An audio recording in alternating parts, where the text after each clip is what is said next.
Hello, here is Swami Rama's discussion of verse 1 of the 12 verses of Mandukya Upanishad, which is on Om Mantra, as he described in his commentary in the text, Enlightenment Without God.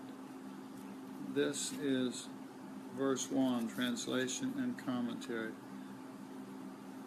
The verse itself is Hari Om. The entire universe is the syllable Om. The following is the exposition of Om. Everything in the past, present, and future is verily Om. That which is beyond time, space, and causation is also Om. The discussion is here. All this is Om. All manifested objects of the world and all unmanifested states of reality are denoted by this syllable Om. Om is the imperishable, eternal sound. Om is also the name of the absolute reality, both manifest and unmanifest. Om is the reality on all dimensions, and the reality is Om.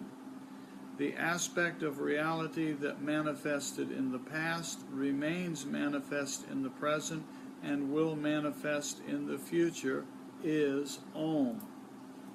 The absolute reality that is not conditioned by the past, present, and future is also Om. If Om is a word, the whole universe is its explanation. If it is a sound, the whole universe is its vibration. If it is representative, it represents both the manifested and unmanifested aspects of the cosmos. Om is the syllable and sound that represents all levels of consciousness. All potentialities, forms, and thoughts are expressions of Om, the infinite and unmanifest power that is not subject to change. All expressions are manifested by and finally return to their original unmanifested source, Om.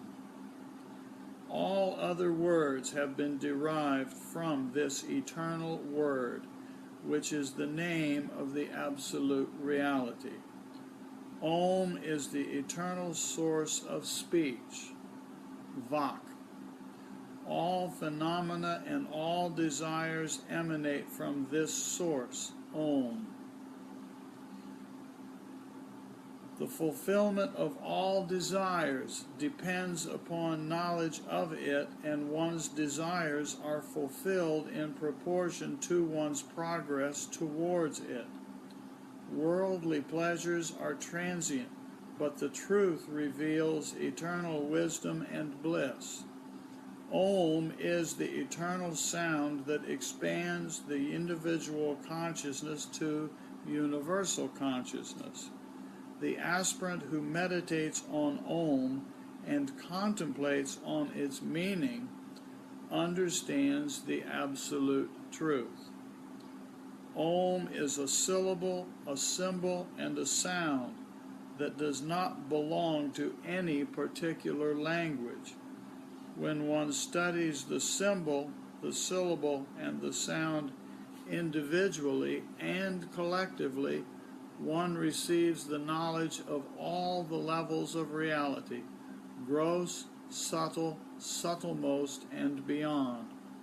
All desires, thoughts, and feelings cannot be brought into action and expressed through speech because of senses through which one expresses oneself do not have that capacity.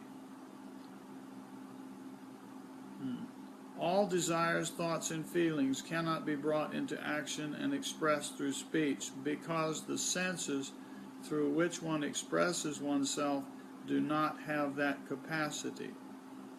The language used in daily life for learning, communicating, and knowing is so shallow that the vast bulk of knowledge remains buried in the supreme library of the unconscious, and only a very little part of it can be expressed.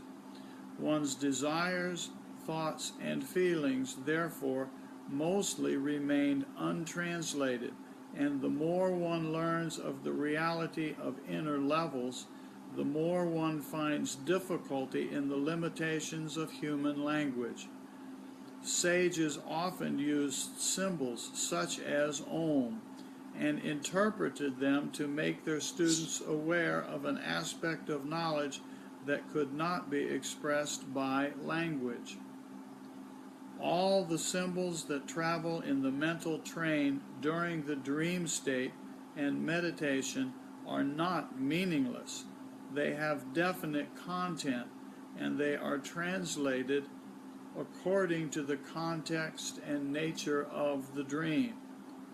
The special method used to know a symbol is the knowledge of the sounds that vibrate to form the symbol.